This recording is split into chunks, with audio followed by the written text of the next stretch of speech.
All right, so for problem 2 here, evaluating the sum as n goes from 1 to 9 of n cubed, you could just get started on evaluating it. So your upper bound is 9. So using the formula for the sum of all the cubes, you would do 9 squared times your upper bound plus 1, which would be 10 squared, and then all over 4. There you go. You could show other steps as well, but at some point you would have passed through this, and so I'll just be looking for that at some point, okay? And then simplifying this, let's see, 9 squared. I'm just going to keep it as 9 squared for a second. And then 10 squared, well, actually, no, might as well just call it 81, right? Anyway, 81. 10 squared is 100 divided by 4. And the 100 and the 4 could cancel. You'd be left with 25. And then you'd have 81 times 25. Okay, now 81 times 25. There's so many ways that you could do this, right? One way to do 81 times 25 would be to think of it as 80 plus 1 times 25.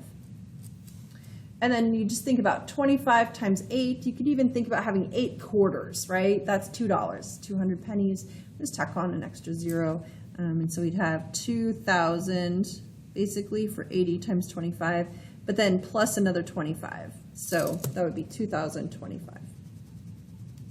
Many ways to get the answer. As long as you got 2,025, showed some work to justify how you did it without a calculator, we'll call it good. Okay, scoring for that. So really just kind of knowing the formula and how to use it is the most important part. So we're going to give you 3 points for passing through this stage at some point in your work, and then we'll give you 2 points for getting down to 2,025. And that would be the 5 points there. Okay, now for problem 3.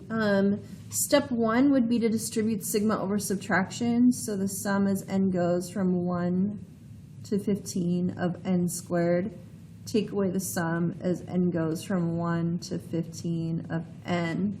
Then that gives you the green light to use the sum of all the squares formula with an upper bound of 15. So that would look like 15 times 15 plus 1, which is 16, times double 15 plus 1, which would be 31, all over 6.